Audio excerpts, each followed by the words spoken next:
Hello, everybody, and a very, very warm welcome from my side to this super exciting and special webinar today.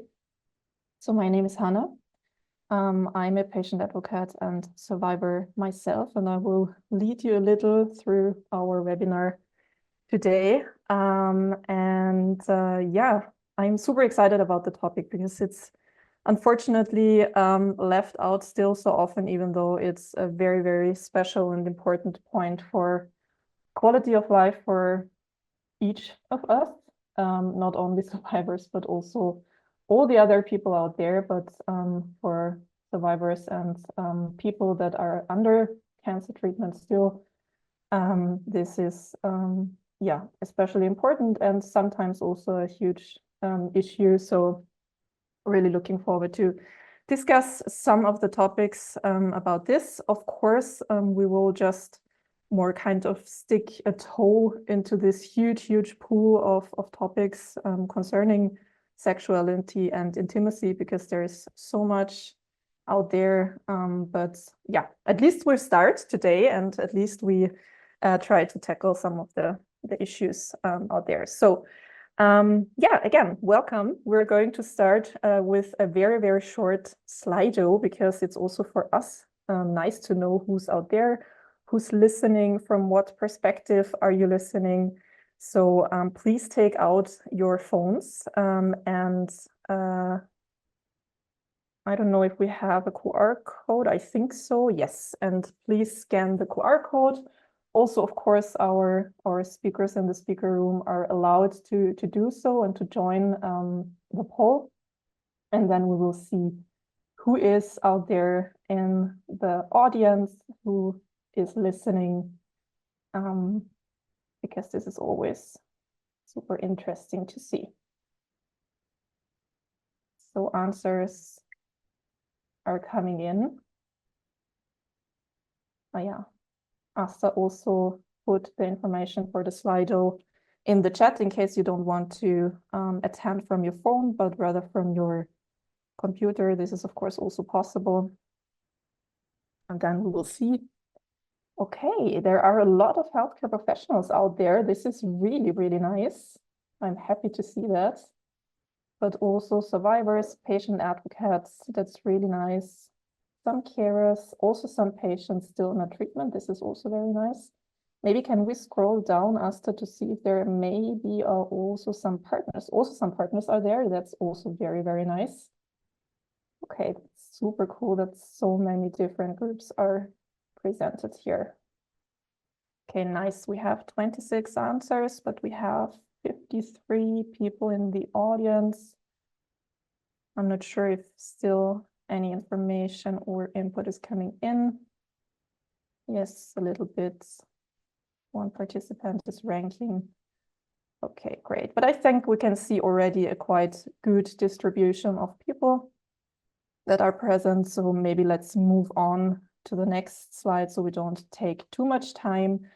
I would also find it interesting which genders are represented here today.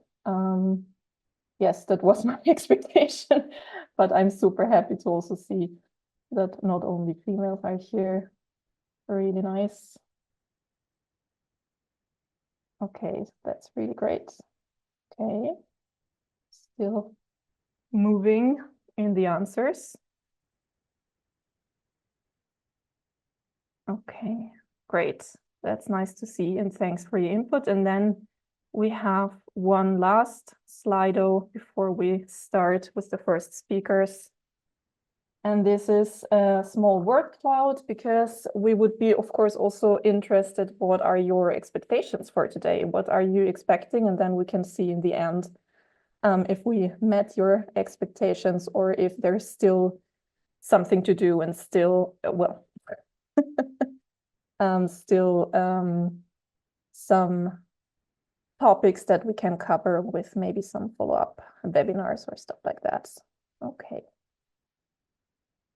Great. There's still some typing going on. Okay, resources. So information is a big question. Also understanding. to learn about inclusion, shareable information, okay. Communication advice by survivors to improve. Really good. Openness, education. That's really okay. Learn from others' experience, increase knowledge, helpful tips. Okay, so I see education, information, and tips is a very huge topic. Be aware of the survivor's point of view. Okay, that's really good. Nice. Hear resources and professional. Yeah. Learn. Nice. Okay, there's one person still typing. Okay, that's really, really nice. So we can see that indeed education, information, understanding is a huge issue, and we can try to cover that here today. And I'm really interested if in the end we could meet your expectation, or yeah, there were some things that we could not cover maybe, which can of course also happen. Okay, even though there is still some typing, I think we should start with our first speaker. And I'm really happy to welcome today Astrid Ahler. She's a senior fertility and sexual health specialist who did run the fertility preservation program at the University Hospital and University Children's Hospital of Basel for 10 years. As a board member for the Swiss fertility preservation, she contributed to national guidelines and the International Bone Marrow Transplant Group guidelines on fertility preservation in children. She is part of the Interdisciplinary Sexual Health Clinic in Basel and runs workshop for the European Society of Sexual Medicine and the AWAC organization in Switzerland. Being part of the Cancer Survivor Follow-up Clinic, she especially engaged in the sexual and reproductive health counseling. And during a 6-month fellowship in 2019 at the University of Melbourne, she did contribute in developing online tools for AWAC on the topics of sexual health and fertility. And in 2021, she founded the Just Ask Us project for adolescent and young adult cancer patients, which consists in a platform for question, podcast series, and workshop about sexuality, body image, and fertility during and post-cancer treatment. So welcome, Astrid. We're super happy that you did make the time and are here now for telling us about your expertise, about your experiences of the last year, about the Just Ask Us project, not problem, I'm sorry. And everything else. So really, really looking forward to your presentation. The stage is yours.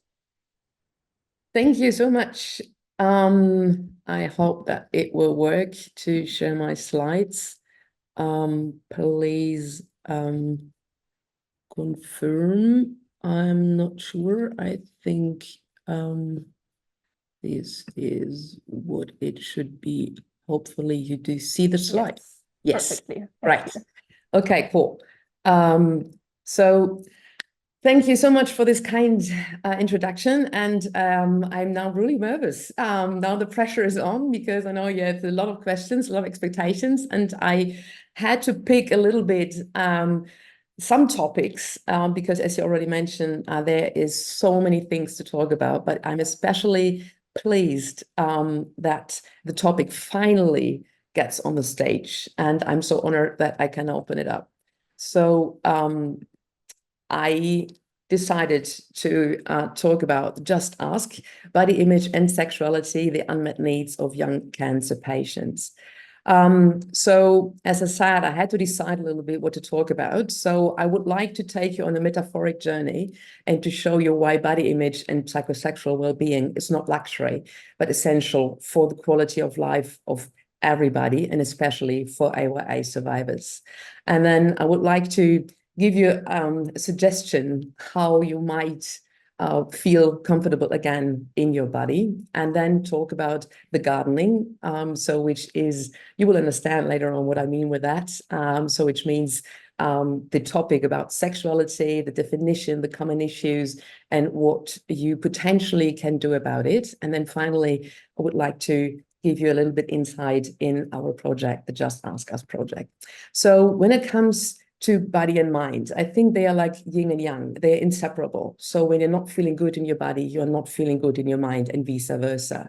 But when we talk about the body image, what I think it's always difficult to really understand what it means, because what we usually see is just the glance in the mirror. So it's just the facade, but it's more than that. It's also how we feel inside, or what we say in a therapeutic setting. Do you occupy your body? And by thinking of what else do we occupy, the comparison of houses did come into my mind. So when we now think we are all born as houses, the facade is given by nature, whether we like it or not. So it might be that you're born more as a modern version, or a little tiny hut with a big roof and tiny little windows, or a more simplistic version, or if you're lucky, you're born as a castle.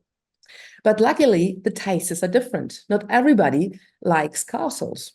And what we also have in common is that we are all exposed to weather conditions and permanent changes. If it is now due to cancer therapy, or just getting older, and to a certain extent, we can rebuild or restore and fix the damages, but to a very large extent, we just need to live with that. But we are not living alone in this world. We have our neighbors. And obviously, everybody would love to have the cheering crowd standing in front of our houses and taking pictures and saying, look how beautiful that is. And everybody's afraid of these guys standing there and saying, oh, wow, look at this. But what they all have in common is they think how beautiful it must be to live in this beautiful house, or how miserable it must be. But this is a completely different story, because it might be that it is completely empty in this beautiful house, because we do not come fully furnished. And the interior is absolutely in our hands to decorate. So we can decorate our inside completely independent from the outside. And it's an ongoing process the whole life. And when we now think, when it comes to stormy weather conditions and it's getting dark and stormy, where would you first run into? Would you then also just look at the most beautiful house, or would you rather have a glance through the window and see where it looks more comfortable? So would you not rather go into this little house where you see this warm chimney?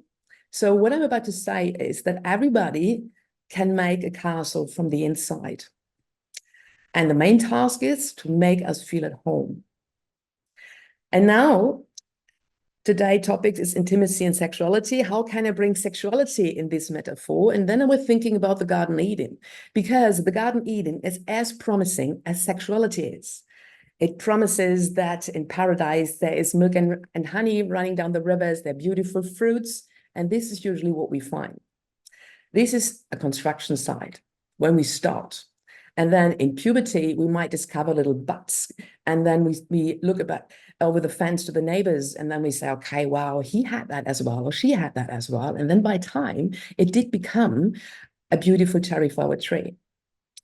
But what do you do when you discover these creepy plants? Would you also go to others and show them around? Which is a pity, because then nobody will tell you that this is just a desert rose. You just have to water it, and then it might become an even more extraordinary plant than everybody else has. So what I'm about to say is that the size and plants in our garden might be given by nature, but again, it is in our hands to make us feel at home in it. And it might be that you're not a garden type. You do not have a green thumb. You are not interested in that at all. That's fair enough as well, but it's in your hands to make the best out of it. And so when we now think we have now our house, our beautiful garden, we are all settled down, we did figure out how to deal with all our facades, we decorate the inside, and then cancer comes. And I think for me, cancer is like a big tsunami wave.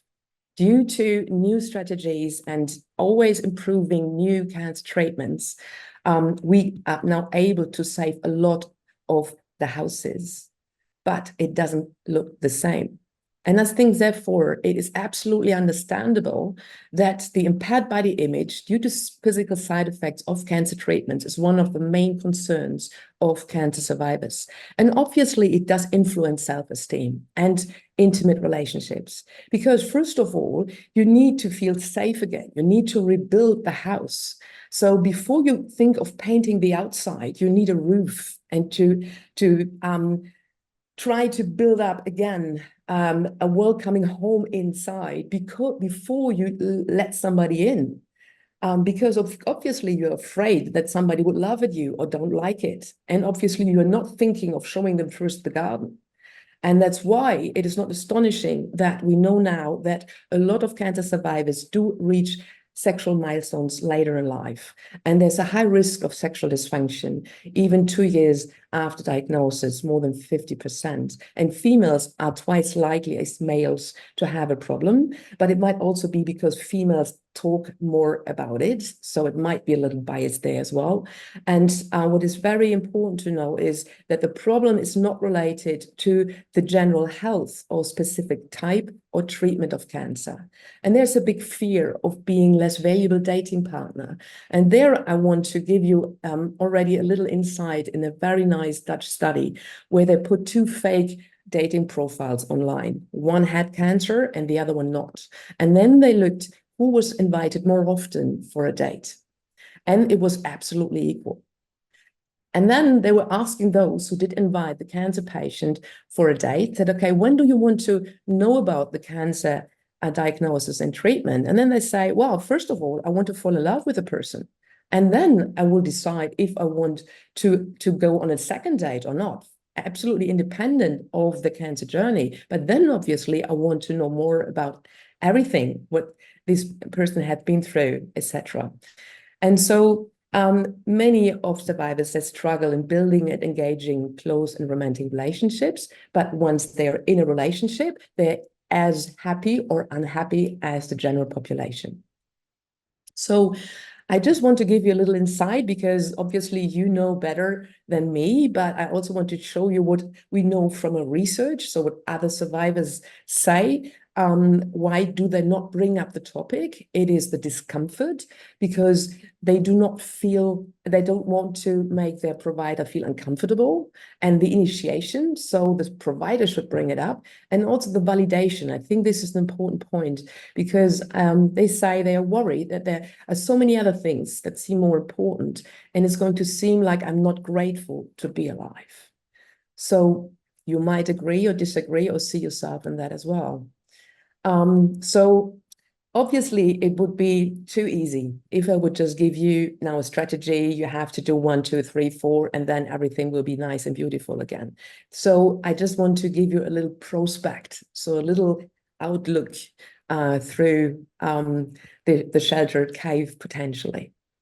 So first of all, very important, there is no one fits all strategy because everybody of you is different. Everybody has a different background. Everybody has different needs and expectations. And so that's why it would be ridiculous to just give you all the same task. But the thing is that society very often puts exactly this pressure that everybody should look like that. Everybody should perform like that. And that is important to keep in mind. Not everybody is like that. Okay, so the poor fish will never climb that tree and feels miserable afterwards. So I think it's important to keep that in mind. And first of all, when it comes to rebuild the house, obviously it's easy to say the goal is to feel comfortable in your own skin. Yes, I know, but damn how? This is the problem, right? So what I want to start with is to really underline that you're unique. There is no one like you. There has never been anyone like you, and there shall never, ever be anyone like you. Even if it's logical, I know it's nothing that I just teach you today, but I think still is something that you really should let sink in, because it also means that everybody is different, has different needs and different strengths. So what it's all about is that you know yourself and you be yourself and be the most authentic as possible. And then to start to discover and embrace your uniqueness, your inimitability, things it is what it's all about. And isn't it more interesting to look at these extraordinary houses? They are out of the standard, out of the norm beautiful house that everybody has. And obviously they are even more expensive on the market. So again, start to be proud of your uniqueness. And so how to do that? Before you look in the mirror, I think it is important to listen to yourself, what resources, foundation walls, strengths you still have and can build on. Perceiving oneself means I'm allowed to be, and knowing yourself and to feel also will help you that you say, I'm worthwhile to take care of myself because I'm worth protecting myself. And then the new journey of discovery begins. And when it does, it is also your decision. So it is like an American slogan, now the new journey and discovery begins. It is not that you have to start that. I think it's important to ask yourself if you're ready to really restart to discover yourself. Because I think what is important to keep in mind is that cancer turns the body into an alarm center. Sensations that you did feel before were completely neutral or even beautiful. But then there might be some signs that did show you now that was how the cancer started, or it might be the first sign of a very important and negative side effect. So it is very, very difficult to, again, perceive your body as a neutral or nice body that can also give you joy and good feelings. So that's why I think it's important to still try to keep in mind that your body is also your friend and also means it well with you and has a lot of beautiful things to offer. And so, again, the question is, would you like to get to know yourself again? And you can see here, well, there is little cat seeing the big tiger, but very often it's the other way around. In fact, you are a tiger, but you just see a little cat. And I think what is important that you can ask yourself, what did your body mean to you before the disease? What was it particularly good at? What did it give to you during the cancer journey? How did it help you to go through it all? And what can it still do? Which part needs potentially support? And how can you potentially support it? And what do you need, you two, to be able to walk hand in hand again? Because if you like it or not, it's your friend. He's not, or she, it is inseparable. And I like this quote from Frida Kahlo, which is an Mexican painter, which was living from 1907 to 1957. And she was very progressive and also made beautiful paintings of self-portraits and portraits of other people. And she said, if our eyes would see souls instead of bodies, how different would the imagination of beauty look like today?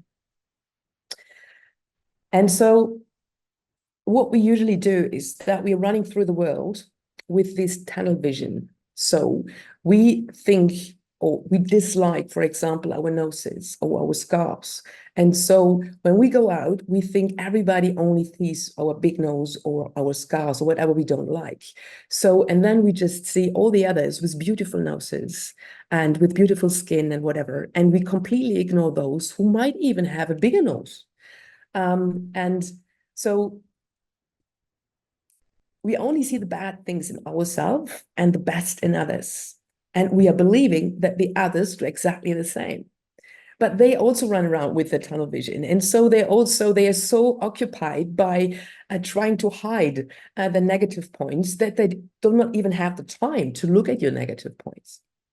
So what I always do with my patients is that you should draw your body and go into detail.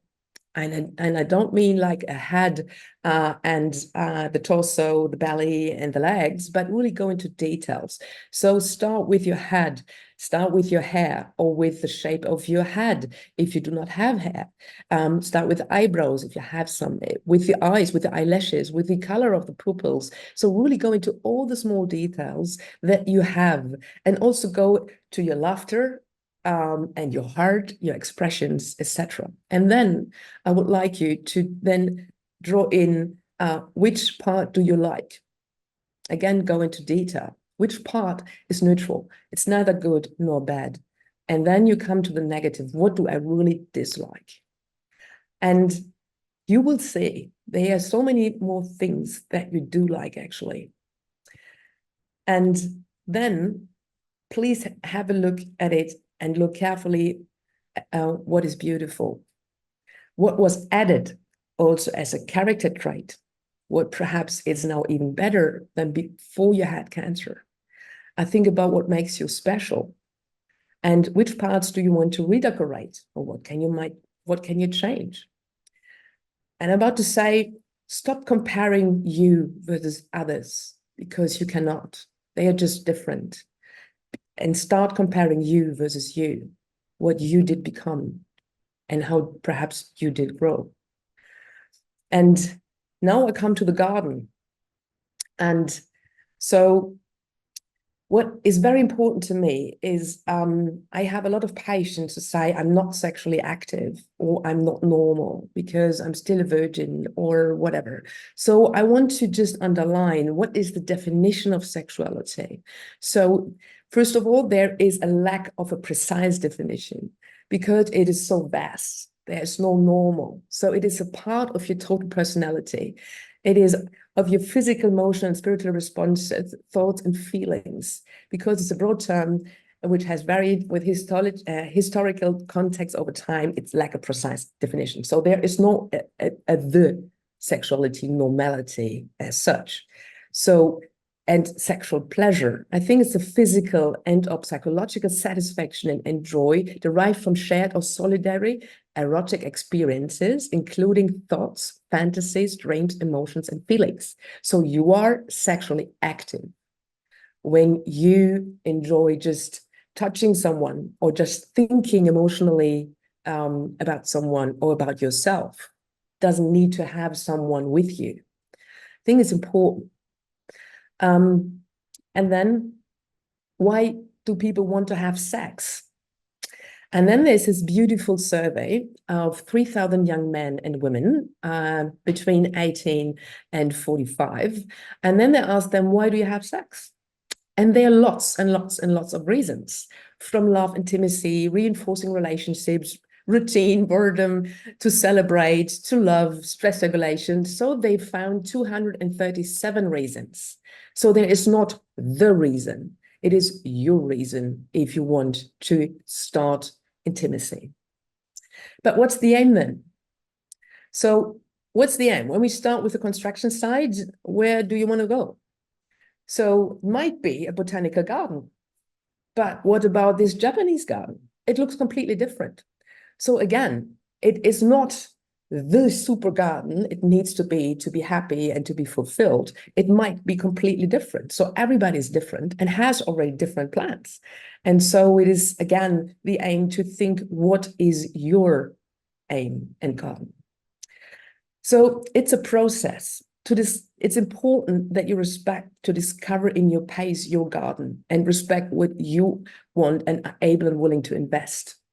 And please remember that the plants in our garden are diverse and need therefore an individually different care and pace toward the plants. There is no normal or the way to do it. It's all up to you. And it's your choice if you want first rebuild your house or if you want simultaneously redecorate your house and then also discover your gardens. No right or wrong. And the answer, when it's the right time, it's only you. You can decide. So the good news is that our body is able to reconnect and modify sensatory sensations experiences. So which is interesting because when we are born, we are kind of a blank page. That's why babies had to touch everything. I mean, their body all the time. And by each touch, there's a connection between the brain and the sensation. So only by touching all the time, they get to know and feel their body. So you can rediscover really. So there is plenty of receptors that are just waiting to be reconnected and to have a conscious feeling about it. So even by just putting lotion on your body, and you just say, okay, how does my skin feel like? Which parts do I especially like? What sensation do I like? The more you do that, the more you're aware of your body again. And what is important to know is that every part of our body can become an erogen zone, which is amazing. And it all depends on the frequency of stimulation. And so no one will get the six-pack by just signing contract for the gym. So it needs training.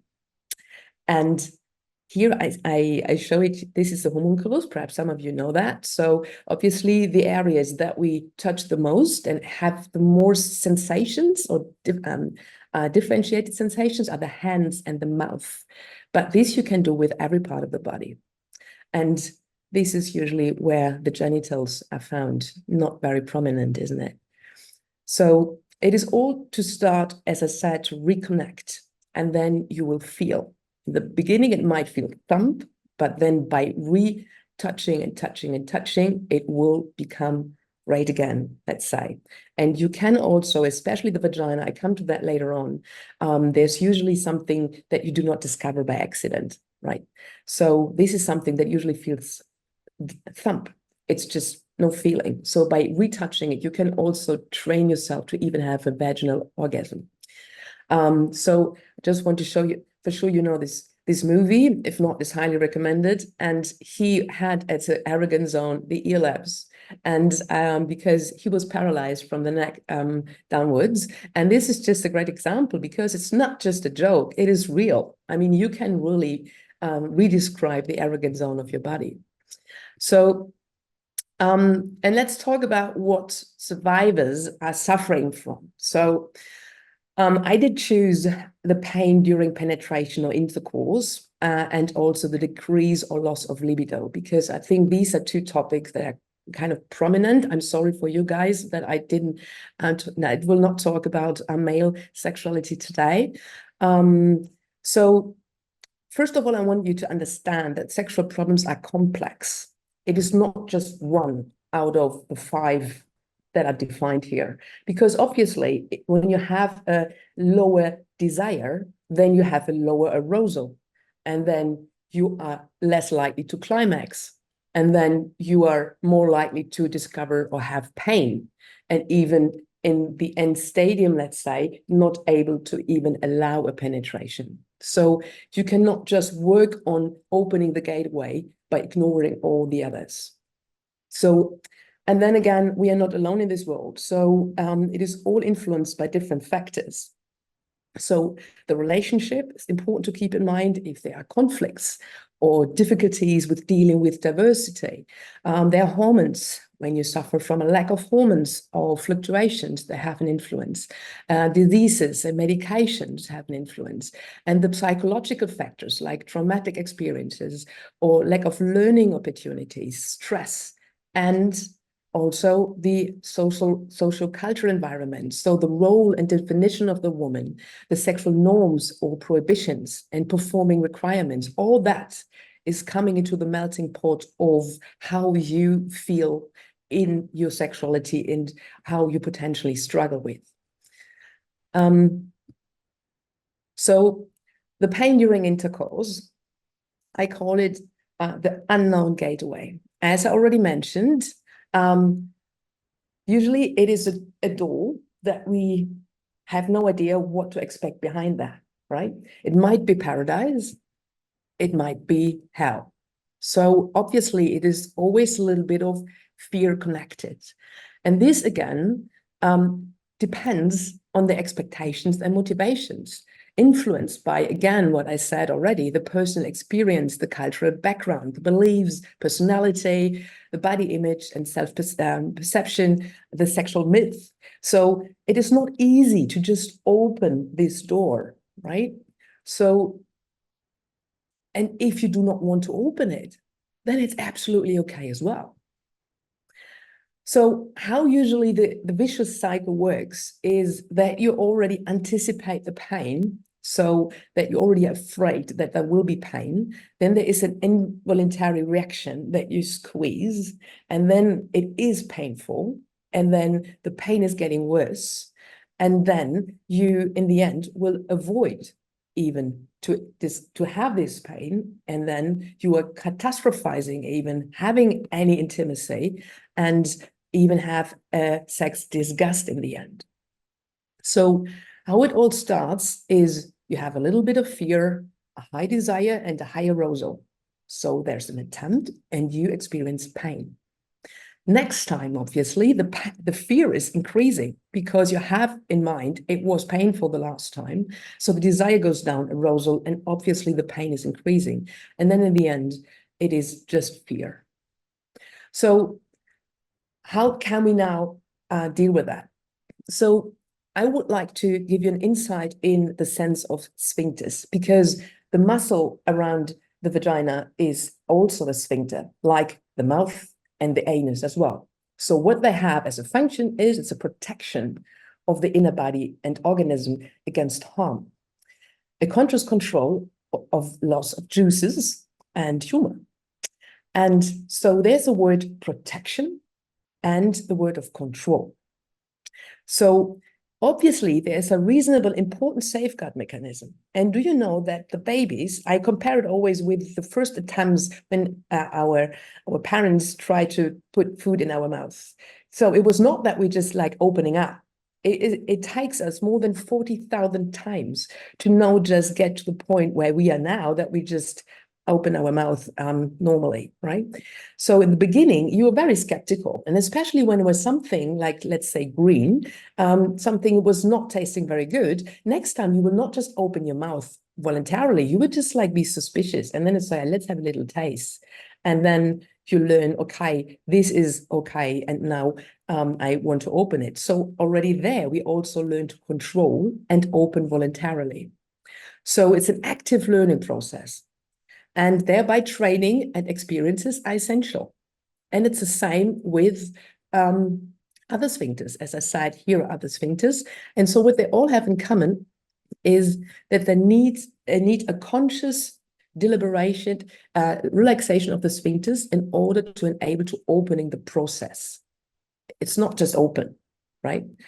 And how to control it, how to voluntarily open it, this is the clue. And again, the female genital tract is so difficult to discover, because the boys, they are lucky because they just have a penis, bangling around, and they just need to touch it when they go to pee. And obviously, when testosterone comes in, then they have an erection. Why not to play with that? There is the access to the sexuality is completely different. But the vagina is different. You will not just end up there by coincidence. So you voluntarily need to really go inside and discover. And then again, in the beginning, it is thumb.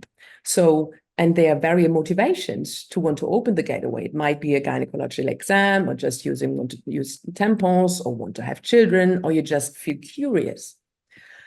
So what I usually say is that you are invited to discover. And it would be not fair and too simple to just tell you in 2 seconds how to do that. This is another presentation, actually. So, but I have to cover a second very important topic that I love, is the libido. Where are you? So what I found in the internet is just you have lust, which is driven by sexual attraction, physical surface level relationship, and disinterest in truly knowing the person. And then you have love, and there's strong emotions, deep intimate relationships, and for sure forming a strong bond. But why not combine both? It's not exclusively. So because I also want to give you a little bit of research details that was asked for. So this is just a study from Melbourne, where they had a look on menopausal women, because I know that many might suffer from a lack of hormones. And then it's a big question, what is the influence of these hormones on sexual response, dyspareunia, which is pain during sex, and also the frequency of sexual activities. Yes, they've found that estradiol is helpful, but the prior level of sexual function is even more important, and the prior level of pain, and then more important, even the partner. So the feelings for the partner, and changing the partner was also something good. I do not want to tell you that you have to change your partner, though. So what does it tell us? It is important to have a natural level of female hormones, yes, not only for the sexuality, but also for your bone health. But you will not increase the level by adding supra levels of hormones. So sometimes you can just take, hormonal replacement therapy. Sometimes it helps also adding a vaginal estradiol. But what I want to say is emotional and behavioral and relationship factors are crucial and are even more important to improve your sexual well-being. But now coming back to libido, lust, where are you? So I want you to look at both pictures. So this is a juicy, nice chocolate cake and these weird looking plants. So which one would you choose? Which one does water your mouth? Which one gives you the lust to just have a bite? Second, I will tell you later why it's important, because this is something that naturally, it's not a weird question that I ask you, right? It's just something, okay, I would probably rather choose the chocolate cake. And then what you like is also individually different. Some that might rather want to go for a hike, other want to prefer to read a book on the couch. And then it depends on the circumstances, because it might be that you are less keen to go for a walk when it's pouring rain, and the other way around when it's sunny weather. Perhaps you do not want to relax on the couch. So it is just complex. So for all other needs that we have, like hunger, activities, thirst, we don't just ask, what do you want? We just want, what do you want? What do you desire to drink, eat, or do? So why don't we do it with sexuality? It's just exactly the same. It's like hunger, thirst, or physical activities and others. So why should it be different? It is not just a status that we have. It is something, a sex drive has a certain hormonal background, but the trigger is what counts, similar to the food or other stimuli. So the most important questions to ask is, listen, this is the sex or sexual experience. What is the sex or sexual experience worthwhile wanting? Okay. Very often it's just, I don't like, I do not have sex drive anymore. And then you said, but what would you like? What would it be that you would say, for this, I would invest my time for this? And perhaps it's just the same sex that you have with a partner. It's getting boring, et cetera, et cetera. So ask yourself, what would it be that you, again, what would water your mouth again? So, and communication is clue. So your counterpart is not you. You are unique, as we learned today, and you have your own unique challenges, fears, and reasons. And it doesn't apply for the other one. So even the most noble reasons will not be enable you to predict what the other one might think. It is not about a challenge, I know you better, right? So it might be that you like it a certain way and he doesn't or she doesn't, and the other way around. So I think it's important also to communicate what you like or dislike. It is okay to say, listen, it is nice that you touch me that way, but I don't like it. I prefer that and that. So it's a lot of lack of communication, actually. So, but of course, you first have to trust and then you dare. But I think it's worthwhile daring to talk about it. So now I come to the end. I have no idea what the time is, but just to give you a little bit insight of my Just Ask Us project. So the idea was that we want to reduce, or is still, want to reduce and prevent fertility and sexuality related distress. And we want to fill the gap of unmet needs in the field of sexual health and body image, and offering especially a non-judgmental space to discuss intimate topics, and also hopefully lower barriers and facilitate discussions of healthcare professionals that are present today, which I'm very happy about. And so it's not only me, it's a team of pediatric oncologists, psycho-oncologists, survivor, nurses, a lot of sexual professionals and health professionals, and also pediatric and adolescent gynecology and specialists. So we have a clinic where we see patients. We have a platform where we offer to ask questions. We have a website with little videos with frequently asked questions. We have a podcast, which I'm very proud of. It is up to now only in German, but I did start already an English version. I had to stop in Melbourne, but I'm happy to continue in case there's a lot of interest. So we have this sofa with a plush. The idea is that we talk about taboo topics and record through interviews other voices, so that we have other stories and ideas how you did manage to overcome a certain problem, and then we share the experiences and give also our advice. And then we have the Ask Force, where we have invited experts to certain topics, where we want to give information and advices. And so we are always looking for survivors to participate in our podcast. So if you would like to share your story, then you're more than welcome to contact me for an interview, which I will send to you first the questions. We can talk about it. It's online. We record it. You get the full version. You can stay anonymous, and then you can decide what you want to publish and what you don't want to publish. And hello@justaskus.ch is. And also, if you want to have certain topics that we talk about. So please help us. So please help us. This is already the star in Hollywood. So it all started with a vision back in the days. And I think it's important to go further to spread the word and improve cancer-related care by meeting the real unmet needs of cancer survivors all together. So my take-home message is you are the greatest project you'll ever work on. Restart, reset, refocus as many times as you just need, but don't ever, ever give up on yourself. So first of all, I think everyone struggles with a body image, sexuality, and desires, admiring neighbors, and are enormous afraid of rejection. And I think to learn to accept and love yourself is a lifelong and damn difficult process. And never forget, you decide for yourself how your interior design and garden looks like. And to make something beautiful and lovable out of the rubble is difficult, but not impossible. So dare to rediscover yourself. It's worth the effort. Thank you so much.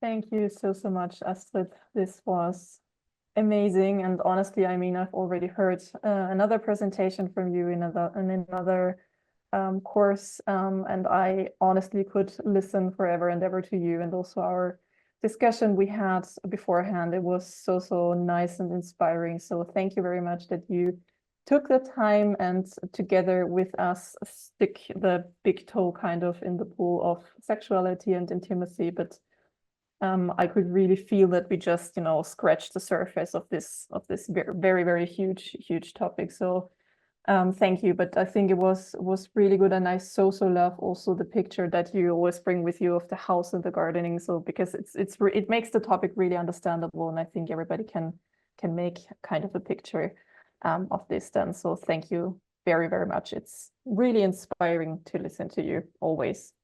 Thank you. So I don't know so basically we have planned a question and answer session after also our second speaker. So in case there is not really a super burning question for Astrid, she will also be there afterwards. So you can also ask her afterwards. So if there is not a super burning question now, I would just introduce our second speaker, which is also a Hannah. But without the age in the ending. So welcome, Hanna, to you. Hi. It's super nice to have you here. And yes, so you are a 30 years old breast cancer survivor, and you volunteer and are active at the Satan organization. Stop Cancer, Satan. Okay, great, thank you. Which is an organization where all the activities are community-driven initiatives, which is really great. And you brought us here today your super special project for our topic today. I'm really curious to hear about it, and I would say the stage is yours.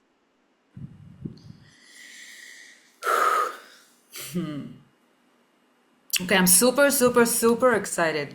So thank you so much for having me and for inviting me. I'm very excited. I hope it will be fine. Okay, so my name is Hannah. And first of all, I will ask you to go to the group chat, and I will ask you some questions, and you will just do emojis if you are agreeing with what I'm saying, okay? Okay, why? You're muted, Hannah. Is this on purpose? You're muted. Oh my God, all the things I said No, was... with the emojis, No. everything Okay. is fine, but then you were Okay. muted, so all good. Okay. So, first question. Oh, okay, a little bit. Okay, who prefers to have sex in the dark? I don't see the. Okay.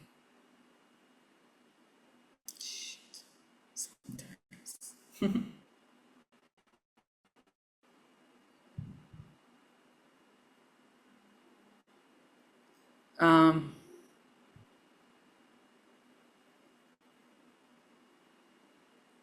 Can you see nice. the emojis Okay. coming in? Yes. Okay, great. Yes, but I think you see the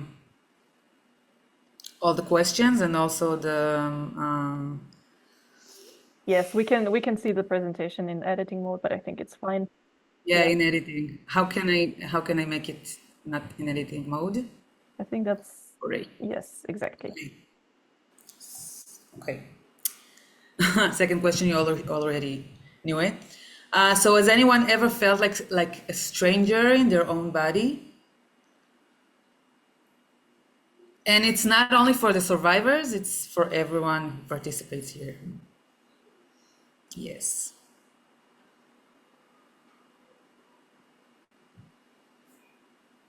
Thank you. So while having a big life event, not only cancer, any big life event, have you felt sexy or not so sexy? And spoiler, there is not wrong answer. Both. Always sexy, nice.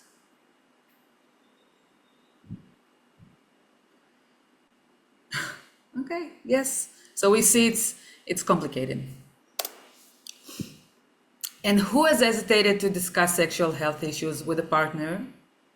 Any partner?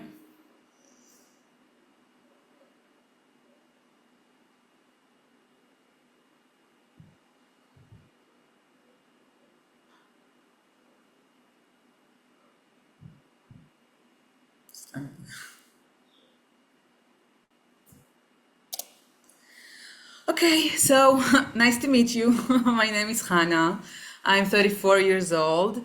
When I was 30, it was 2020, April 2020. So if you remember, it was like first quarantine, COVID, apocalypse all over the world. And I felt a lump in my breast. And well, I started my own very personal apocalypse during the COVID. From being like in a second, from being young, vibrant woman, I needed to get a new status, a patient, and well, that was not so cool. So for 9 months, took 9 months. I spent a lot of time in hospitals, stripping in front of men, a lot of men. They were looking at my breast over and over and over again. There was nothing sexy about it. And my breasts they were like, I forgot the word, of course, I'm sorry. It wasn't a sexy thing, okay? It wasn't my intimacy. It was out there and for everyone to look at. And this whole treatment, they make you lose all your control of your body. So the doctors put you in weird positions and they radiate you and they cut you and they put poison in your blood. I'm sorry, it's also a medicine, but it's also a poison. And that's it. Your body is not your own anymore. And besides that, they also, like Astrid said before, they shut all ovarian activities. So I entered menopause in the age of 30, which no one talked to me about it because everyone only talking about the chemo side effects, which was not fun, not cool. Okay, it was hard. But I think the most difficult thing was for me the side effects of the menopause. I remember just sitting at home, not feeling anything. Like everything is dry, like the desert. I have hot flashes. I have no sexual desire at all. I didn't know this about myself, and I was only 30, and I really thought it will stick forever. That's it. From now on, I have no sexual desire. And I remember a friend of mine coming to my house, and I was just, telling her my feelings, and she said, maybe go to Tinder, just try just try to meet someone. Maybe he will hug you, you feel better. And I just laughed at her face. What am I supposed to do in Tinder? Like, yeah, I'm a cancer patient, and during chemo I don't want anything. You don't know me, but I just want a hug, okay? I just want to feel something. Yeah, it wasn't. Yeah, I didn't do it. So it was really hard 9 months. I was single. I didn't say it. So I was, a lot of the time I was alone. I was waking up alone, which is fine, but with all the side effects, it was really shitty. And I really felt loneliness a lot of the time, although a lot of friends were there and my family, and I had a lot of support, but this intimacy was very, very, very hard on me. So after 9 months, I finished my treatments, and I was recovered, and I was like, yeah, you win, and you're done. And I was supposed to be very happy, and I know a lot of survivors here will relate to this. So everyone is just expecting you to get back to yourself, but you don't know which self, which me I need to get back to. Because first of all, I changed. I had the most crazy experience of my life, and I'm not the same, and my body is not the same anymore, and I'm afraid of it, because suddenly my breasts are not only this beautiful thing that I can go and not show off, but I like my breasts. They're like a clocking tick, yeah, how do you say it? So it's a clocking thing. So it can be cancer again anytime, and it was scary. And also I didn't want to go back to myself, because during the treatments I learned a lot about myself, and I had the chance to look on my life, and I realized maybe my sexuality wasn't so healthy to me before cancer. Maybe I wasn't so healthy with my sexuality. Maybe I want to change it, and I don't know how to change it. And recovery has a lot of aspects, but we're talking only for the sexuality aspect. So I said, okay, let's go back to dating apps, because I do want to explore myself and my body. So let's go to dating apps and we'll see. And I said, I'm not going to hide my cancer. I'm going to talk about it and be open about it, because I was always open about it. That's me. And that's what I did. And it was great filter to know which one is good or not, which man. But maybe it was a very too good filter, because not a lot of dates were happening at that time. So I don't know. I heard Astrid said that there is no difference, but I felt a lot of difference before cancer and after, like no matches at all. And only like maybe a year after I met cute guy. We went to Between the Sheets. For the first time, I was very excited, and then I cried, and it was very uncomfortable and very awkward. And I cried because I didn't recognize my body, because everything felt different, because it was hurting, because my breasts feel different, because I didn't enjoy the things I enjoyed before. and I just wanted to get out of there as quick as possible. Well, and unfortunately, I knew already the organization, Khala Sartan. So I told them, hey, let's make a workshop, because Khala Sartan is a community of patients and survivors. And I realized how healing is to discuss any topics about the cancer with people who understand it. Like I don't need to explain a lot. They just know what I've been through, and it's very healing. So I told them, let's do a workshop about sexuality, not about cancer and about recovery, all the aspects, just about the sexuality. And luckily they said yes. So we hit the road and started to talk with the community, and we talked with single woman who was feeling damaged because she can't bring children to the world anymore because of the cancer. So she thinks she can meet anyone, because who will want me if I don't have children, if I can't have children. And we met married women that can talk with their partners about the difficulties, both emotional and physical.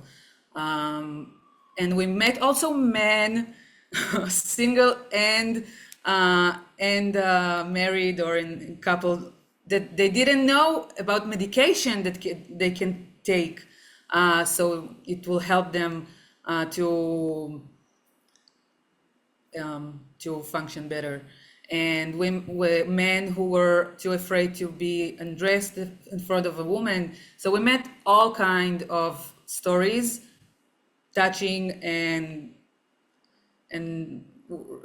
quite sad.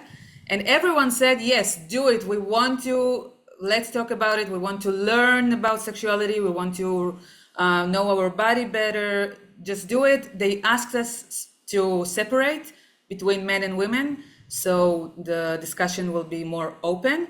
I think, just generally, it doesn't have to be this way, because Israel is a pretty conservative country. So maybe other countries, it's okay to be men and women, and you can even learn from each other, but that's what we did. And we hit the road, and we named our workshop Sexy Motherfucker. That's why the presentation called Sexy Motherfucker, because we wanted to make it young and cool, and to bring it was a lot of for the never mind, it's not so important, I'm sorry. So the goals of our workshop is to create an open space to discuss these issues, because, like I said, it's very healing to know you're not alone. And also, like Astrid said, she said a lot of right things. We have like a tunnel vision, right? So you think you're alone with this, and when you listen and see that you're not alone, it's very healing. And we also wanted to create an open dialogue and a new understanding of our feelings towards our body, our new body, and to open the option for a longer process, because it's not just, the workshop is 5 sessions, which is not enough. I know now it's not enough at all, but it's something, and it's open up a process. For me, it took like for at least another year to discuss about it, to talk about it with close friends, and to meet a guy that was patient enough, and was like loving enough, so I can talk to him about it, and so I can reconnect with my body again, and to enjoy sexuality, and to enjoy penetration, and to enjoy my body. So it takes time. And I want to say, you all see here, I put an image of sex toys, because we have one session about sex toys, and it's a big taboo. Like no one knows it, and I saw with my own eyes women sitting in their chairs uncomfortably, don't know how to feel about it, and with their eyes open, because sex toys is not only like a dirty thing. They can really help you with all this. I don't know the right word, but it can really help both women and men, I have to say. So that's the most loving and session of this workshop, I have to say. I just quick. We're taking feedbacks pre workshop and after workshop, that just to see if there's a change. So you can see slight changes in perspective of the connection to sexuality and love for the body. But I think the most interesting thing we saw is that most of the women that they're joining to the workshop are already women who are connected to the sexuality, seeing the sexuality as an important thing in their life, and they want to recover what cancer broke or getting it better. So we still see it's a big taboo, sexuality. People who are not talking about it or feeling it's important will not come to this workshop. I think it's a challenge. We need to think about it, like in our group. We will. And just a second, sorry. So I'm coming to the end of the thing. My speech. Oh my God. I see you. Thank you. So my friend told me if your English is if you're having challenges with your English, say I love my cancer in Hebrew. So I'm sorry because it's very difficult in English. Okay. So sexuality, as we saw in the beginning, as we saw from the beginning, is a topic for everyone. It's not only a topic for ill or recovery from cancer or from any other illness. We all have our thank you. We all have our traumas and our emotions and our sensations about sexuality. And women not coming to this workshop like blank plate. The challenges post-cancer, they don't erase from anywhere. So they're coming with something. And there's like, I don't know, people, I think you also will relate. People think, hey, you recovered from cancer, so that's fine, right? You're alive. So that's the most important thing, and everything else is not so important. But I'm saying, and I said, and I that sexuality is the quality of life, and cancer gives us the chance to talk about our quality of life, and sexuality is a big quality of life. So it's super important. And what else? I think I will wrap up. So like I really love to say all the time, sexuality isn't just about sex, and sex isn't just about penetration, and sexuality is about connection, love, and respect for our bodies.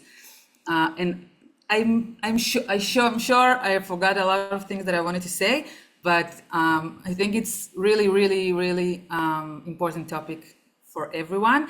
And cancer really gives us the chance to evolve in our lives. That's how I see it.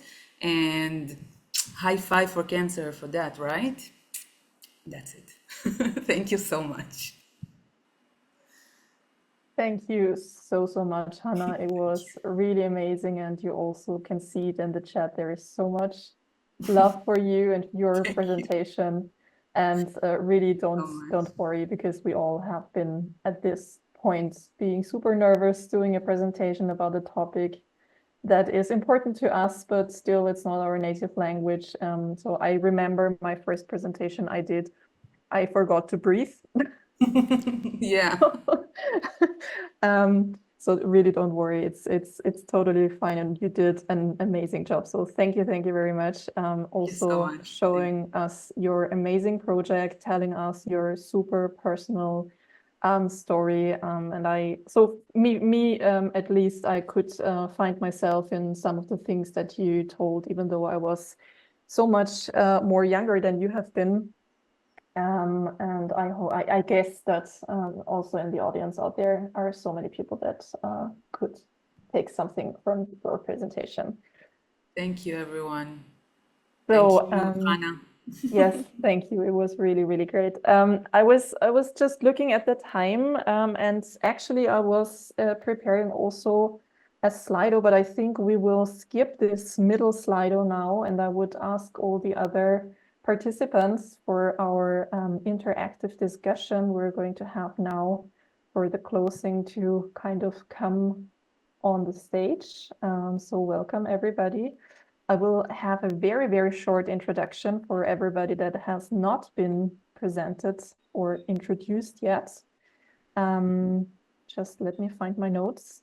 So we're starting with Jovana. Jovana is 25, and she is an ovarian cancer survivor with almost 3 years in remission. And she joined our EOKaiasNet project last year, which we are very happy about. And she is very passionate about the topics that we will be discussing. We're so happy to have you, Jovana. Thank you very much for joining. Then we have Karen. She's a cervical cancer survivor and had her diagnosis in 2010 at the age of 23 years. And had a hysterectomy, and her fallopian tubes were removed. And in 2022, she was diagnosed with breast cancer at 35 years. In 2023, she also found out that she has BRCA1, or is a carrier of it, and had a double mastectomy. And then that's a very complicated word, oophorectomy as a preventative measure. And since June 2023, luckily, there is no any evidence of the disease. She's now working as a psychotherapist and has an interest in sexual health also within her work. And over the last few years, she has been working with some clients to help them with sex and intimacy issues too. And she has designed and delivered workshops on sexual health over the years, and more recently just started a podcast on women's and sexual health. We're also very happy to have you here today, Karen. Then we have Carmen. She is a Hodgkin lymphoma survivor and was diagnosed at 24, which is now 11 years ago. She's a researcher and also a patient advocate for Youth Cancer Europe. She also runs a YouTube channel where she interviews cancer survivors and experts. And there she openly discusses the mental, physical, and sexual effects of cancer, a topic that is especially important to her as a non-English native speaker.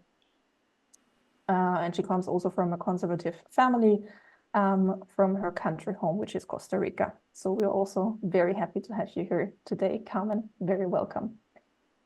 Then we have Erik. He's a non-Hodgkin lymphoma patient from 2003.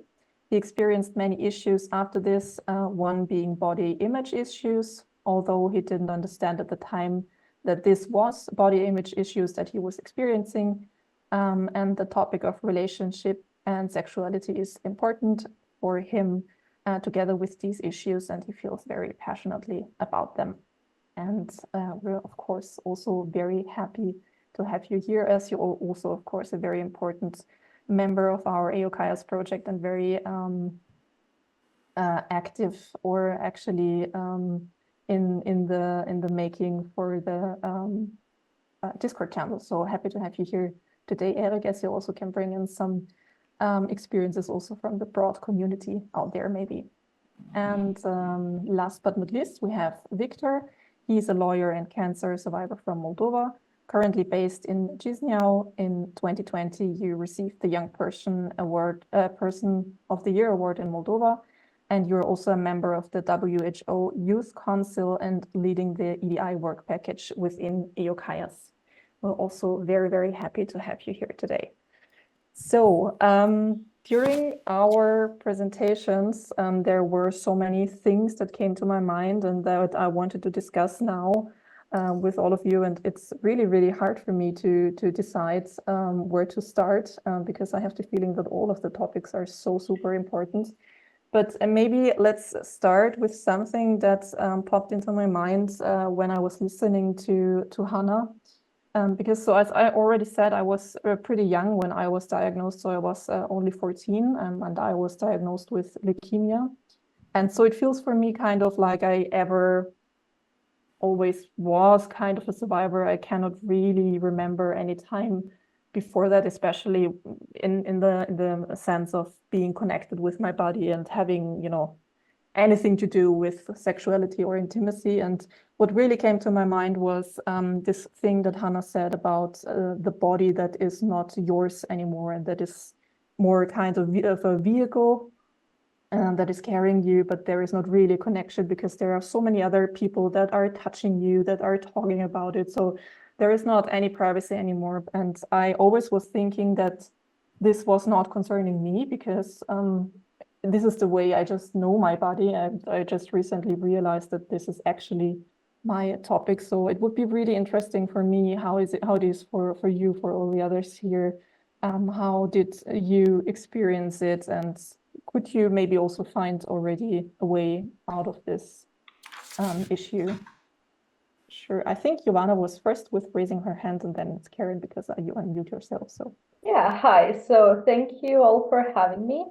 A little bit about myself. Why I'm super passionate about this topic is because I met my boyfriend at a hospital. A lot of community members already know that story. And that's how my interest started. I believe that I met him during the treatment when I already knew I was diagnosed. Sorry, not sure what's happened. Sorry about that. My background's playing up a little bit. I wanted to say that the way I got, as soon as I got diagnosed, my first sort of thought that popped up into my head is anything sexuality related, because I think that as a young person, I valued that, that was one of my personal values amongst career stuff. I think that it was a number one thing that I try to perceive still by going out on short coffee dates, getting to know people and their interests. And I went out with a couple of boys, I think, and I was always wondering, do they see me as an object, or are they rather just super cool and understanding and supportive the way they are, or do they just don't care? But Astrid made a valid point that people on that dating website have not seen a partner through their diagnosis, but rather for who they are. So this is just sort of it felt like a second puberty almost, where I was like, okay, I had my entire ovary removed and I still have an urge to have sex. I still have I want to explore more about my body. It doesn't have a limit. Let me try the sex toys and stuff. Let's see where it takes me. And also my boyfriend is quite understanding. We went through the same thing. So yeah, naturally, I am pretty much just trying to work my way around it and all the insecurities that I have still. But I just fought myself through it. And I would say that sexuality was a big interest for me during the treatment even. That was my jet fuel. That's really, really great. And just as a very short follow-up question, because you just said that sexuality was also kind of one of your topics during treatment, did you also address it for your healthcare professionals, or was it just, you know, something you tried to deal with inside yourself, or maybe also with your partner, but not discuss it with them? Or did you also address it kind of openly with the people around you? Well, unfortunately, as Hannah said, they just cared about you being cured rather than anything else. So I think at the time it was a luxury where they would put you in different positions. They don't care if you're exposed, like if you're naked completely. They just cared about that. But post-treatment, I recently had a talk with my therapist, and she's absolutely amazing. Like, she's the reason why I don't have, I believe, anxious episodes anymore today. And I'm super happy. But when I addressed my confidence and sexuality issues, the response that I have gotten in return was that I should be grateful that I'm alive, and everything else, like all the different scenarios, I don't know, the me wanting to impress people, me wanting to look good at my workplace because it's considered a norm there. There were just an illusion, and I should just go back to appreciate small things. But 3 years have passed, and even though a part of my soul is still stuck to my own journey, a big portion of my entire being has just simply moved on. And that sort of a mindset, being grateful to be alive, doesn't serve a purpose anymore. And I hate that it's considered a luxury where it should be just a normal response to me, like just simply moving on, I think. This is, I mean, we already talked about that before, and it's still shocking me, even though I know that is kind of, you know, usually done by that and usually thought about it like that out there, but it's still shocking me. And maybe just shortly answered to that, not only to you, Jovana, but also to everybody else out there that experienced something like that. This is nothing that you need to listen to, and you have the absolute right to look for the best quality of life you can have out there. And you can, if somebody ever tells you that, you're allowed to stand up and go and to look for another therapist or something like that. So this Absolutely. is nothing you need to listen to. Just Yeah, she was pretty great. Yeah, I know. Especially Yeah, like trauma-related topics, I guess. yeah, But when it comes to confidence, Yeah. she's Yeah. not the one. yeah. Thank you for sharing, Jovana, really. Thank you very much. Thank you. Karen, you unmuted yourself before. Yeah, thanks very much. Yeah, I suppose when you mentioned this topic, it kind of jumped out at me as well, because I've been through it very similar to what Hannah was explaining in her presentation. You know, at 23 with cervical cancer, obviously I had lots of poking and prodding and all of that in the genital area, right? Got over that because my doctor was actually similar to what you've kind of said with your experiences, wasn't fantastic in that, okay, the cancer's gone, you're okay, you can get on with your life. But whenever I asked a question, he was a male doctor, not that this is the case with all male doctors, but it was kind of like, you're fine, just go ahead with your life, you do you. Now, I wasn't in menopause at the time because I kept my ovaries, so that was obviously helpful when it came to physical health and stuff like that. Fast forward a couple of years, I suppose then I was diagnosed with breast cancer 2 years ago. And the chemotherapy, the treatment, all of that obviously put me into the menopause, like I think Hannah was speaking about as well. Obviously then I had all the physical symptoms, but that wasn't actually discussed with me. Yes, they told me all about the chemo and everything like that. I had asked the question, you know, when they told me about treatment first, they said, can I still be sexually active? And the doctor actually laughed and said, you probably won't want to be. Now, I didn't want to be because I was so unwell, but that wasn't the point. The point was I was like what's going to be happening to me during treatment?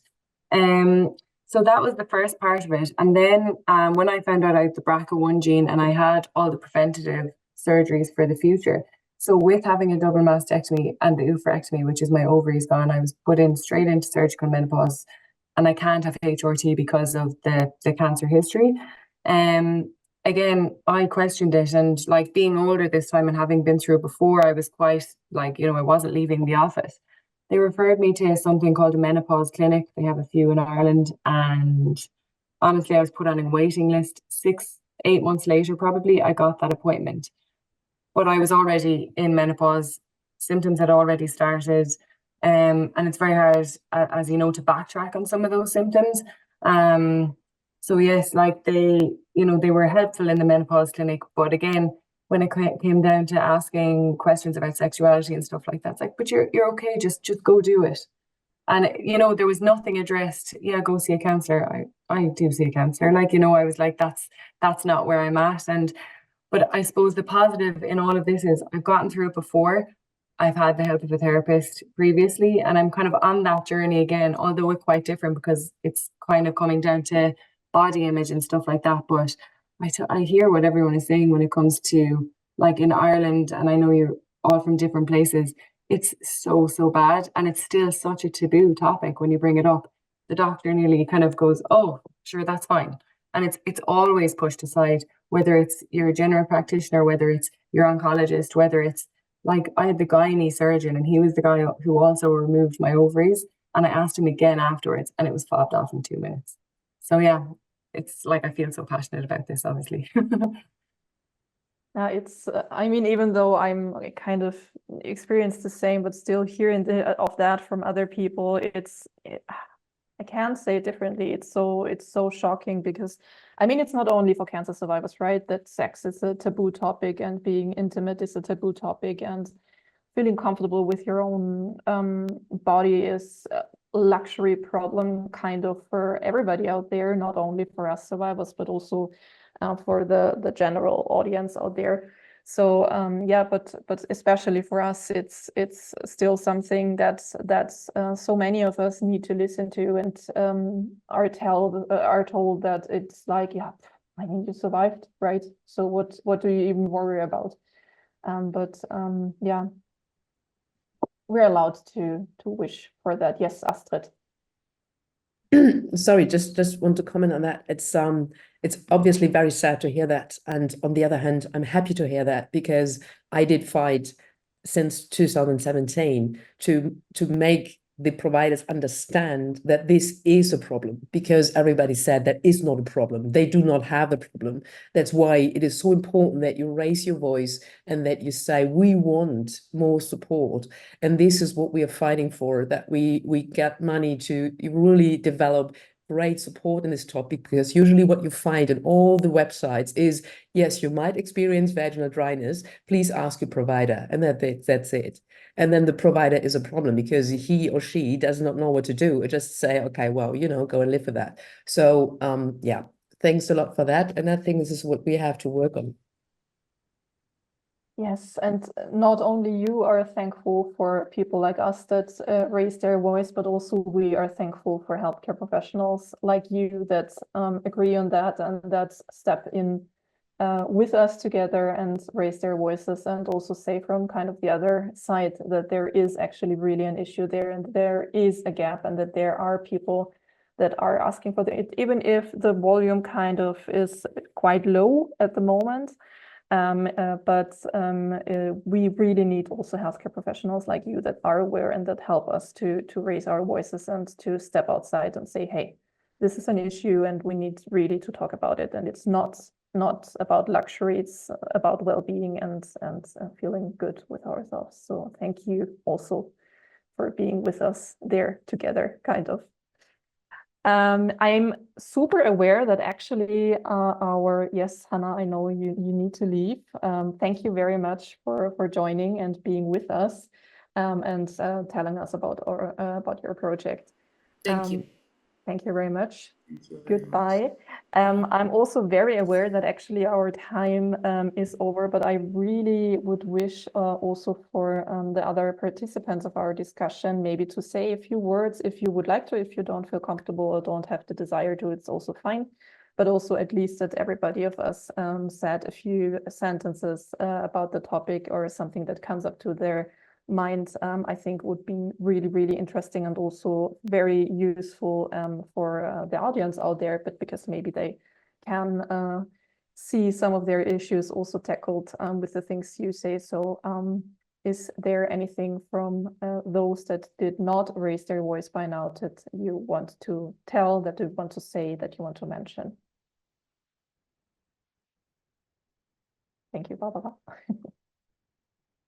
Yes, Victor. Yeah, I'm looking at this wonderful panelist. And if no one has anything to say, then I'll just add that besides people that have a sexual attraction, there are also people that don't have. So, of course, I'm talking about the asexual community, and those are people that also have a need for romantic relationships. So, if you are open to that, that's okay. If you are not open to that, that's also okay. It's just also be mindful and respectful of that as well. And if you are going to explore this area and engage in sexual relationships in the future, please consider getting the HPV vaccine, women and also men as well. Even though it does not impact you as much as cancer survivors, you should consider that.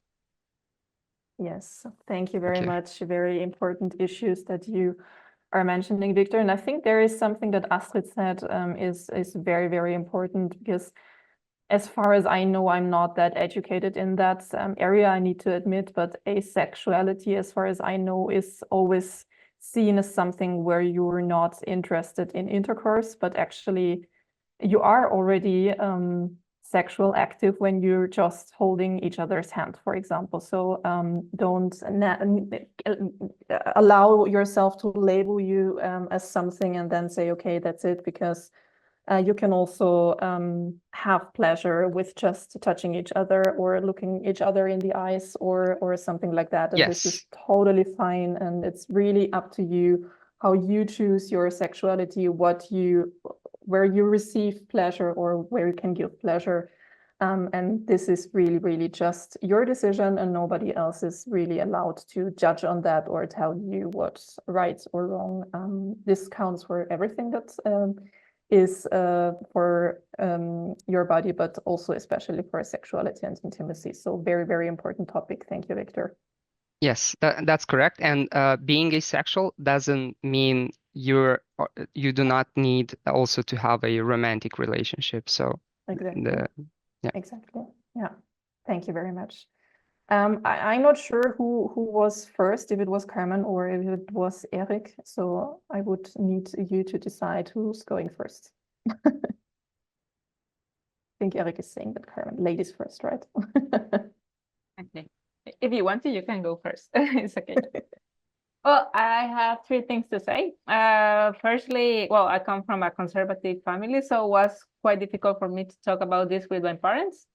I got married 1 month after I finished my treatment, so you can imagine that the sex at the beginning was not very, very good, honestly. And yeah, later I find out about the sex toys and the lubricants, and a whole new world was open to me. So I really motivate people to do some research about that, because first you have to know what do you like, so the other person that you are with can know what they need to do, so you will enjoy the experience. So don't be afraid to look at it. There are a lot of YouTube videos. You can go to the store and ask, and go to the to the doctor to see like if everything is all right. So I really support that. And the other thing is that sadly in this panel we don't have people that I know from the LGTB community. But I'm also following this group in the American network called Stupid Cancer. And tomorrow they're going to have a conversation about sexuality in this community and the allies. So I'm going to leave the link if somebody wants to join. And that's it for me.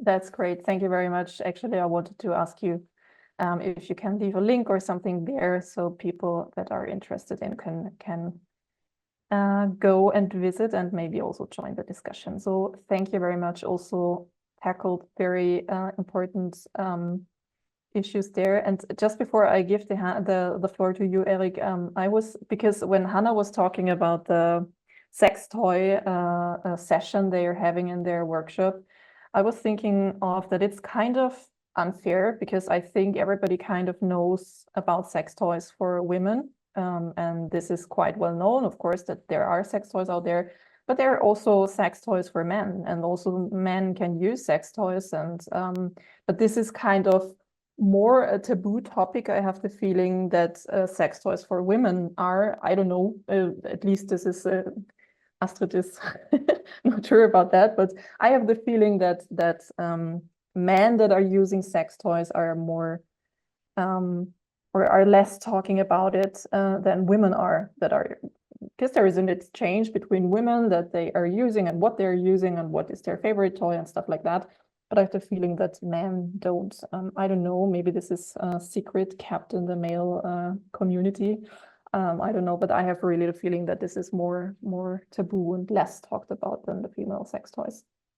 So also this brought up, it's totally fine when you use sex toys, go ahead, explore, exchange, find the toy that is right for you. Everybody is allowed to. Please don't exchange it with other people. It does for you, it's private. I mean in discussions, not the toys, but exchange in discussions. Sorry, of course, yeah. Totally right. Thank you, Carmen. Okay, so Erik, now the floor is yours. Thank you. Yes, I feel as well that sex toys for men is a bit more taboo, but that might just be my feeling as well, that it feels like it. Although I do suggest that men should try it because there are some good ones. Yeah, what I wanted to say originally was that Sweden is a pretty open society. I'm from Sweden, and when it comes to sex, we are usually quite open. But even in Sweden, I was 15 when I was diagnosed, and I still don't feel that the environment was very open, to discussing sexual health back then. Although I was treated in pediatrics, but I do feel as though it inhibited my sexuality and my sexual journey. So speaking more about it, I think is important. Yeah, definitely. Definitely. Thank you so much. And I'm also very happy to have not only female representatives here, by the way, because at first I was kind of having the fear that there are only female representatives here, but I'm also very happy to have Victor and Erik here today. So thank you very much. Yes, Astrid. Sorry, I just want to add a little thing. So because I was, I think men in general talk less about sexual issues. I think there's a difference because the society is talking more and more about sex and sexual diversity, etc. So I think the topic is prominent, but to talk about sexual issues and problems, this is still a silent topic. And I think men struggle more potentially with still the imagination to perform whatever you should, they compare the sizes and whatever. So I think it is harder and potentially also a shaming there, and the fear of being judged in a negative way that, hey, who are you that you're not performing? And, and that's why I think there is for sure also a lack of officially knowledge. But I think also the men, they put, it doesn't mean that they don't use them. That's what I want to say. And the second thing that is very important for me as well, when it comes for the sexuality and sexuality and penetration, because this is also something that is often confounded. So it means that still, to be normal, you should be able to penetrate or be penetrated. And even in the sexual society, the European Sexual Society is a lot about how can you improve the penetration process, etc. So I would really again raise my voice to say it's about pleasure, right? It's about pleasure and not about penetration. And there are so many other things that you can do and that you can enjoy. And when you want to close and keep your gateway closed, and please, there's a lot of doctors that just will give you a dilatator and said, okay, you use a dilatator and then you go. And this is I'm still shocked about that, or doing anesthetics so that you will not feel anything to be, penetratable again, kind of thing. And I really want to tell you, please, it is important that somebody shows you to really get in contact with the vagina and then to help you softly, if you want to then introduce whatever. But I think it's important to not feel overwhelmed and saying, I'm just not a woman anymore, because I cannot even introduce the dilatator. So please, this is very important. Okay, thank you. Yes, thank you so much, Astrid. And we already talked about that already before. And yeah, it's really, sexuality is penetration. That's it, and that is what needs to work. And yeah, shocking still, always and always again. Jovana, you raised your hand first. I wanted to sort of touch up on the topic where confidence, I believe, or at least I feel in my body, is highly tied to sexuality, therefore libido.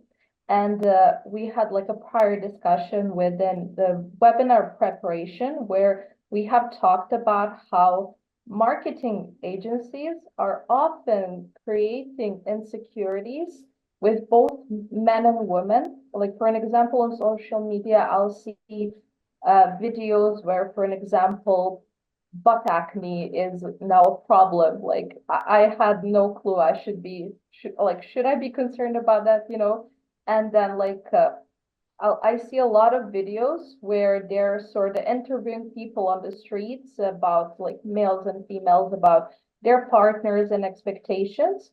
And it's sort of like they're trying to trick us and learn us that male confidence should come from them being financially stable, I don't know, being able to provide, being super knowledgeable and protective, where females are just expected to look flawlessly. First of all, that's not possible. And if you go at I don't know, a women clinic, you'll see how a real lady looks like with all her beautiful stretch marks and all of those things that are considered flaws.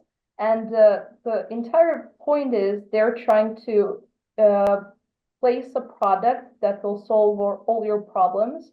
Same maybe goes for pharmaceutical stuff. As Astrid mentioned, they have like a solution to your problem where it's not really a solution. The same goes for the marketing industries and the product placement, where you pay thousands and thousands of, I don't know which currency, just to feel good about yourself. So I believe they're first creating insecurities and they're intimidating you, like if you're not good enough to belong in the society, and then they sell you the product to fix that. So I wanted to touch up sort of on that, and also the fact that, for an example, I had the opportunity to meet people with various disabilities during a theater inclusion project that I've done. And my conclusion, like an outview, maybe even my mistake, I'd say, is that I wasn't able personally to see and feel what they also have a need to feel loved. And if you're coming from if your cancer journey left you disabled in any sort of way, shape, or form, it's really hard to fight to be recognized and loved properly, because I don't think that people, like, as visual beings, might see you as a sexual person. And I believe that that's not really the case. Like everyone's in craven, deserving of love. Exactly. You just got the point. Thank you very much, Jovana, also for sharing and giving the input. Watching on the clock, there is 1 more minute for your words, Carmen, and then I think we should wrap it up. So the floor is yours for the last words. Thank you. Yeah, something about what Jovana said, and also what everyone says, is what society says, right? Like what you should be doing and how you should be having sex. And just a quick reminder that what you see on the TV and on the movies, that is fiction. Like in reality, that is not going to be like that. Like, it's going to be completely different, and it's going to be your own way. And something that you mentioned is that there are not enough sex toys for guys, but they are, and actually they can use the females ones if they are creative. And yeah, what society says, right? And the same happened with porn, because porn is normally made for guys. And I saw in a study that actually females, even if they're not lesbians, they like to watch lesbian porn, just because they focus more on the female pleasure than the porn made for boys. So that is something very interesting to see, and do whatever works for you. That's the message. Exactly. Do not cross the borders of other people, but do whatever feels good for you. I think that is a good closing sentence. So thank you very, very much. And thank you all for being part of the discussion. Thank you very much for your words and your input. I think I have the feeling we could talk about this for hours and hours and hours again.